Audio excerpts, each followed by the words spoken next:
Não tem outra oração, Senhor, para fazermos que não seja essa mesma. Vem limpar, brilhar, resplandecer. Aquece o nosso primeiro amor no nosso coração. Com a Tua palavra é assim que nós oramos em nome de Jesus. Amém. Podem sentar, meus irmãos. Que coisa linda. Antes de começar a pregar, eu quero dizer algumas coisas, pedir perdão a vocês para tomar 2 minutinhos do tempo de vocês para dizer algumas coisas. Hoje à noite é uma noite muito alegre para mim, por vários motivos. Eu podia passar aqui muito tempo, vou deixar alguns para dizer na Eucaristia, mas eu estou muito feliz porque Malu está aqui de volta, depois de um tempo nos Estados Unidos, coisa mais linda. Eu estou muito feliz porque Deus está fazendo um milagre da multiplicação das pessoas. Eu não sei como é que pode.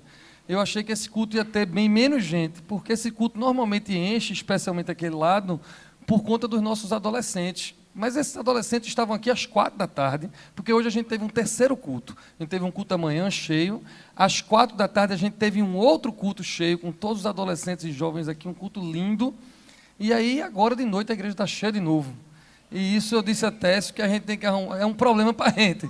A gente tem que resolver o problema de estacionamento, de mobilidade, o povo querendo entrar e não podia, porque o povo do culto das 4 ainda estava. A gente vai ter que dar um jeito nisso, mas eu estou muito feliz. Isso significa dizer que as pessoas estão sedentas pela palavra do Senhor, sedentas pelo Senhor. E a última coisa, antes de começar a pregar, é uma razão muito especial. Essa estola que eu estou usando não é minha. Vocês devem ter notado, porque ela é menor do que eu. Vocês vão, ela está meio coronha, né? Eu não sei se coronha é a palavra assim, é isso mesmo? É, né? É. Ela não cabe em mim, porque ela é de uma pessoa muito mais baixinha do que eu. O povo disse que ela era de Gileno. Mas não é. Eu coloquei ela pela primeira vez hoje. Eu ganhei essa estola de presente já faz alguns anos e coloquei ela pela primeira vez hoje por uma razão. Porque a pessoa que me deu, que é muito especial, não está aqui, mas o filho dela está aqui. Ele mora em Brasília e ele está aqui com sua esposa. Eu queria que ficasse em pé Marquinho e Osana, estão ali atrás. Olha ali, Marquinho. Marquinho é filho do pastor Marco Vieira, esposo de Dona Ruth, que vocês também conhecem.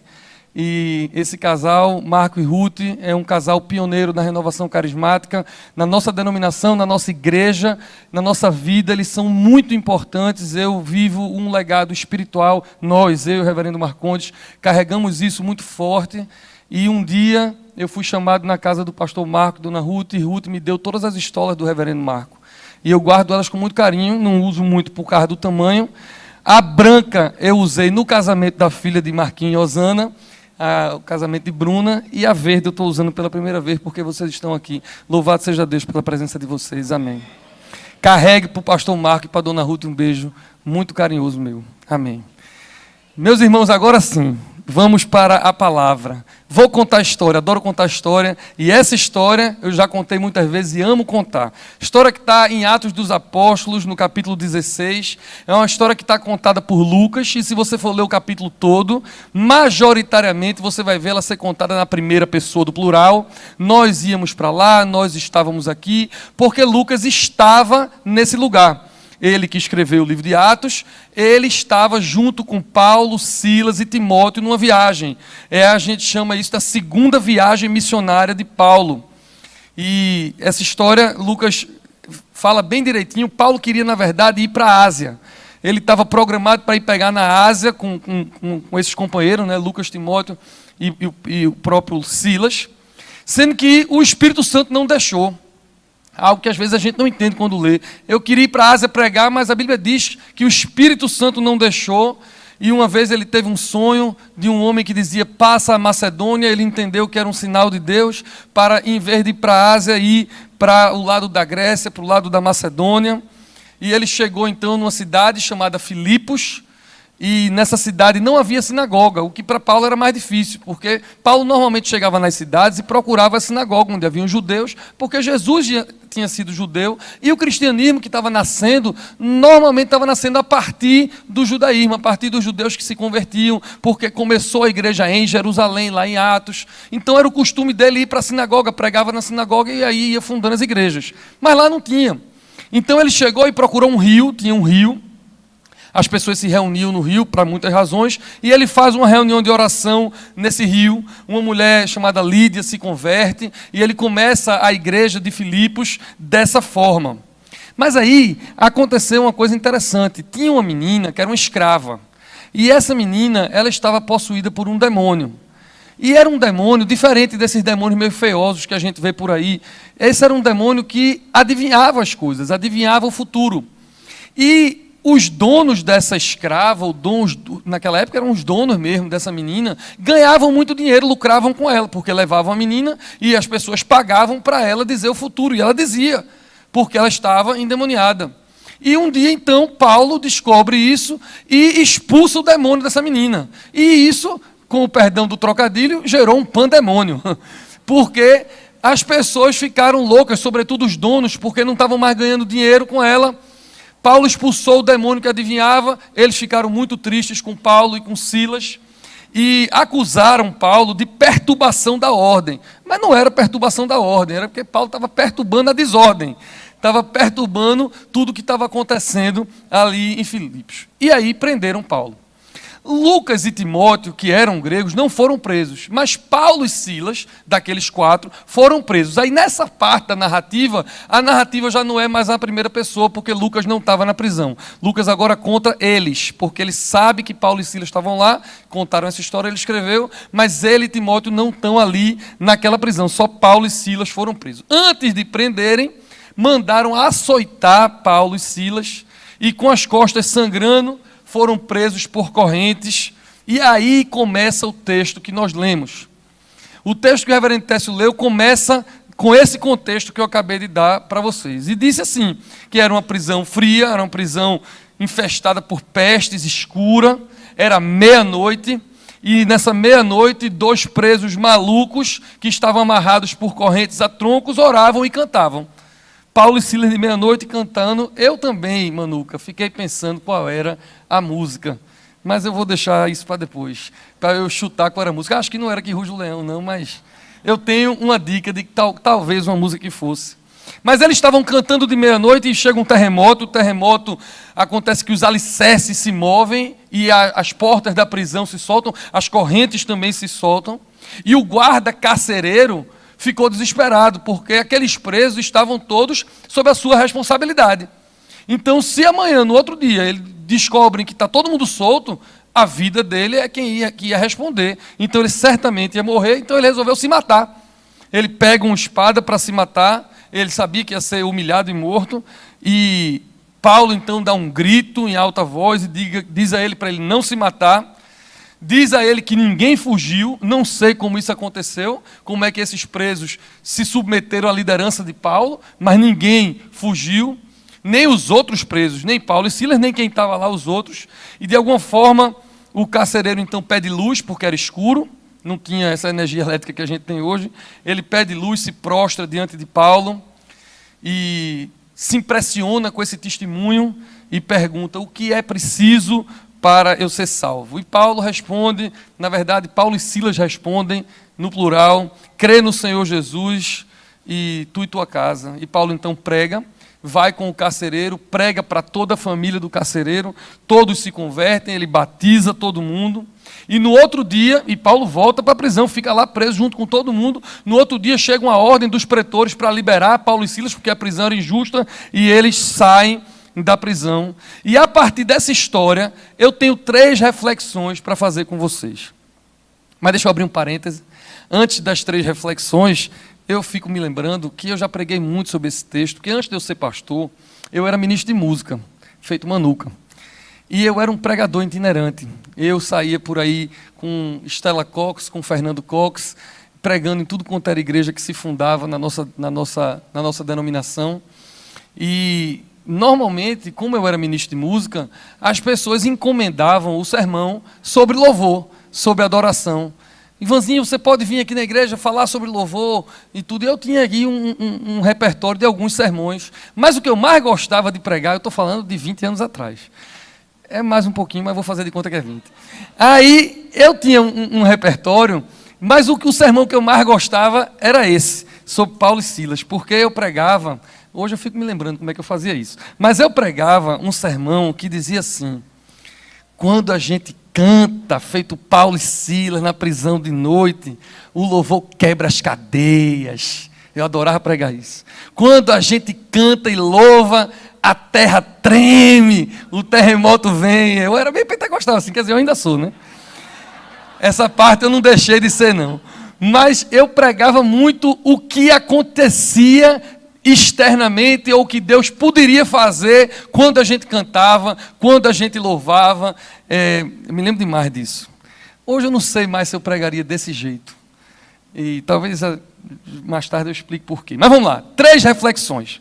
Primeira reflexão tem a ver com o nosso testemunho público. Porque o carcereiro se converteu não por um evangelismo, não por um cursilho, não por um encontro de jovens, não teve ninguém pregando e fazendo um apelo diretamente para ele. Ele quis se converter, ele perguntou por causa do testemunho público de Paulo e de Silas, que oravam e cantavam publicamente. Podiam orar em silêncio, podiam cantar baixinho, mas eles decidiram fazer isso publicamente. E é coisa de doido, porque os camaradas estão presos. Além de estar presos, já é meia-noite. Mas eles estão cantando alto e orando. E a gente não sai por aí fazendo isso. Quer dizer, de vez em quando eu saio, eu não sei vocês, cantando de meia-noite por aí. Mas não é normal a gente sair cantando e orando publicamente em todos os lugares, mas eles fizeram isso. E no início, o que podia ser 2 malucos, depois do terremoto, sem fuga, eles foram considerados 2 homens de Deus. E eu quero isso para a minha vida. Eu quero ser considerado um homem de Deus. Eu prefiro que me chamem de doido, cantando e orando, buscando ao Senhor no meio da luta, do que não fazendo isso. Mas o carcereiro quis saber como era salvo por conta do testemunho de Paulo. E eu gosto quando Jesus, no Sermão do Monte, diz assim, Mateus 5,16: assim deixai a vossa luz resplandecer diante dos homens, para que vejam as vossas boas obras e glorifiquem o vosso Pai que está no céu. Então a primeira reflexão que eu quero fazer com vocês hoje é que nós precisamos testemunhar publicamente. Nós precisamos dar testemunho, nós precisamos resplandecer a nossa luz diante dos homens. Tem gente que tem vergonha de testemunhar. Esses são chamados os agentes secretos do Evangelho. É aquele povo que você não sabe que é cristão. Você passa pelo shopping e não sabe, passa pela faculdade e não sabe. Tem gente que ninguém nem da família sabe. Esse é agente secreto, top secret do Evangelho. E eu descubro que tem muito desses. Sabe como foi que eu descobri que tinha muito agente secreto do Evangelho? Quando, há muitos anos atrás, em 1997, eu entrei na faculdade. E eu entrei na faculdade e já inaugurei na primeira semana do primeiro semestre um intervalo bíblico nas universidades que eu estudei. Eu era ligado à ABU, Aliança Bíblica Universitária, que era coordenada aqui em Recife pelo bispo Robson Cavalcante, e montamos, eu tinha outros crentes que eu já conhecia lá da igreja, lá da Trindade, que faziam faculdades comigo, e aí a gente já organizou um intervalo bíblico. Aí na hora do intervalo eu levava meu violão, levava a Bíblia, a gente ia para o intervalo e ficava cantando. Todo mundo que passava no corredor com um sorrisinho assim, olhando, às vezes a gente cantava música e o irmão, queremos o teu nome engrandecer, o irmão passava assim. Aí eu sabia que esses camaradas eram os agentes secretos. Eles não iam para o intervalo bíblico, eles não iam cantar, eles não iam orar, mas eu via aquela carinha de que eu canto essa música, eu conheço esse negócio, eu acho que eu já fiz encontro de jovens. Esses eram os agentes secretos. E a ideia é que a gente não tenha vergonha do Evangelho. A ideia é que a gente testemunha de Jesus. Agora, nós não somos iguais. E obviamente que nós não vamos testemunhar da mesma forma. Há pessoas que são extrovertidos, cara de pau, assim feito eu, e tem gente que é mais envergonhado, tem gente que é mais tímido, e você não precisa ser como ninguém, mas da sua forma, com a sua personalidade e do seu jeitinho, você precisa dar testemunho público. Você precisa não ter vergonha da sua fé, ao contrário, você precisa proclamar a grandeza de Deus com as suas atitudes. Amém? Eu digo isso porque tem gente que acha que todo mundo tem que ser igual na forma, e não é assim. Mas a gente precisa dar testemunho público. Eu tenho a responsabilidade de ler para vocês coisas que o pastor às vezes nem quer fazer, porque fica muito duro, mas é a Bíblia que diz, e eu vou ler para vocês. Mateus 10, 32, 33, diz assim: Portanto, qualquer que me confessar diante dos homens, eu o confessarei diante do meu Pai que está nos céus. Mas qualquer que me negar diante dos homens, eu o negarei também diante do meu Pai que está nos céus. Ninguém gosta desse texto, né? Texto duro. A gente gosta do Jesus que diz que vai dar descanso para o cansado. Mas a gente não gosta desse Jesus que diz coisas duras. Mas essa também é a verdade do Evangelho. Você não pode se envergonhar daquele que morreu por você. Amém? Não é fácil, mas é a palavra de Deus. Essa foi a primeira reflexão, da necessidade do nosso testemunho público. Vamos para a segunda reflexão, que tem a ver com a condição espiritual de Paulo e Silas. Paulo e Silas estavam presos nas mesmas condições que outros presos, daquele tempo e de outros tempos, mas a condição espiritual deles era completamente diferente. Eles podiam, e na minha opinião, eles tinham toda a razão de estar murmurando, em vez de cantando. Porque acompanhe comigo, a prisão era injusta, eles não tinham feito nenhum mal, não tinham infringido nenhuma lei. Então, se era injusta, eles, cheios de justiça, eles podiam estar reclamando, eles podiam estar murmurando. Eu acho até que um deles podia dizer: Deus, espera aí, vê só, eu não queria nem estar aqui, eu queria ir para a Ásia. O Senhor não deixou eu ir para a Ásia. O Senhor me traz para cá, eu não cometo crime, e ainda o Senhor deixa eu ser preso. Meia-noite. Eles tinham todo o direito de reclamar, se você pensar humanamente. O direito de murmurar, porque era injusto o que estava acontecendo, mas eles não pensaram assim. Eles não se vitimizaram, embora fossem vítimas. Olha, no mundo a gente está cheio de gente se vitimizando errado, que nem é vítima e se vitimiza. Eu sei que você conhece gente assim. Avalie gente que tem direito de ser vítima, porque é vítima, e pega isso e aí se vitimiza ainda mais. Pois eu acho que Deus me mandou aqui para dizer a vocês que chega de se vitimizar. Mesmo que você tenha razão. Mesmo que você de fato tenha sofrido uma injustiça, é hora hoje de você, em vez de ficar se vitimizando, mesmo que certo, você mudar a sua condição espiritual interior e começar a louvar a Deus. Se você fizer isso como fruto de um coração convertido, você vai ver depois as coisas no exterior.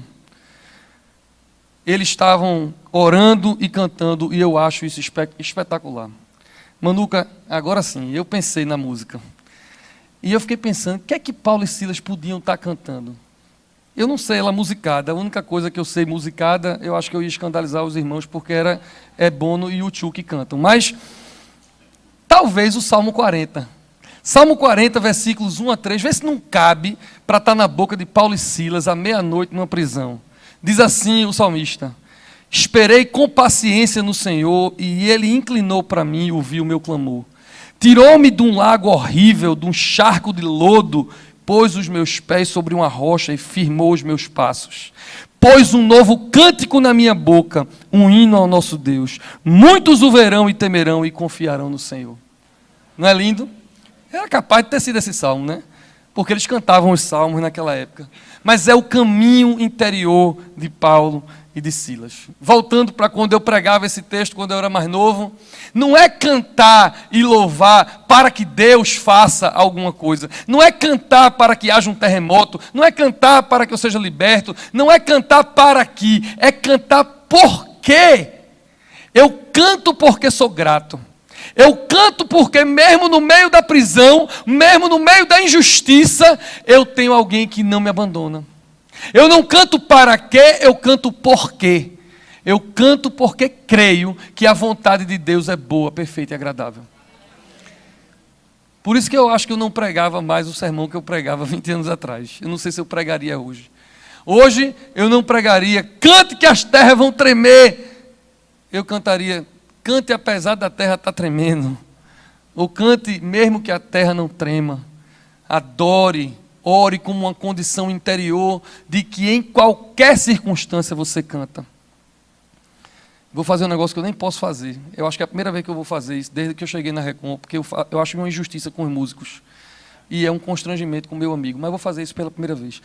Quando eu terminar o sermão, eu queria que Conte cantasse uma música, Manuca, se você puder. E eu queria que ele cantasse aquela música assim: se Deus fizer, Ele é Deus. Se Deus não fizer, Ele continua sendo Deus. Dá teus pulos para arrumar o tom com ele ali, porque eu ainda vou pregar uns 10 minutos, aí depois tu vem. Eu nem combinei nada com o Condes. Mas é porque não combina. Não combina, eu canto independente das circunstâncias. Eu canto porque Deus é bom. E Deus é bom independente daquilo que eu estou vivendo. Isso, um coração cheio de ação de graça, cheio de fé, é a coisa mais linda do mundo. Sobre esse texto, o grande pai da igreja, Tertuliano, disse assim: as pernas nada sentem no tronco quando o nosso coração está no céu. Meu irmão e minha irmã, eu acho que você pode estar sofrendo, porque nós todos sofremos. E talvez o tronco esteja apertando você. Talvez esteja doendo. Talvez esteja sofrendo. Mas as pernas nada sentem no tronco quando o seu coração está no céu. Eu quero que meu coração fique no céu. Terceira e última reflexão.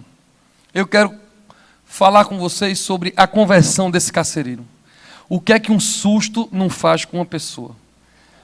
Pessoas que têm experiência de quase morte, às vezes contam essa história, né? De hospital, de acidente de carro. As pessoas que acham que vão morrer têm experiências assim transcendentais. E eu acho que esse carcereiro passou por algo assim. Ele estava crente que ele ia morrer. Ou pior, que ele ia ser preso, que ele ia ser torturado, porque tudo aquilo ia acontecer com ele. E aí vem a pergunta que é recorrente, a pergunta que esse carcereiro fez na Bíblia. Muita gente fez, os seguidores de João Batista fizeram, o jovem rico fez, o sermão de Pedro em Atos, quando ele pregou, muita gente perguntou para Pedro. Essa pergunta muita gente fez, que é: o que eu preciso fazer para ser salvo? O que é que eu preciso fazer para poder cantar de meia-noite preso? O que é que eu preciso fazer para ser como vocês? O que é que eu preciso fazer? Foi essa a pergunta deles. E nós sabemos que ele precisava de Deus, ele precisava confessar ao Senhor. E a resposta de Paulo é linda, né? Crê no Senhor Jesus e serás salvo, tu e a tua casa. Eu acho que a gente precisa repensar o nosso evangelismo. A gente precisa repensar como a gente convida as pessoas para a igreja. Porque é muito bom quando as pessoas vêm para cá e fazem essa pergunta: o que eu preciso fazer para ser salvo? E a gente pode responder isso. Hoje de manhã o sermão de Dom Ximenes foi o evangelho. Foi exatamente isso. Nós somos salvos do pecado. Creio no Senhor Jesus na cruz.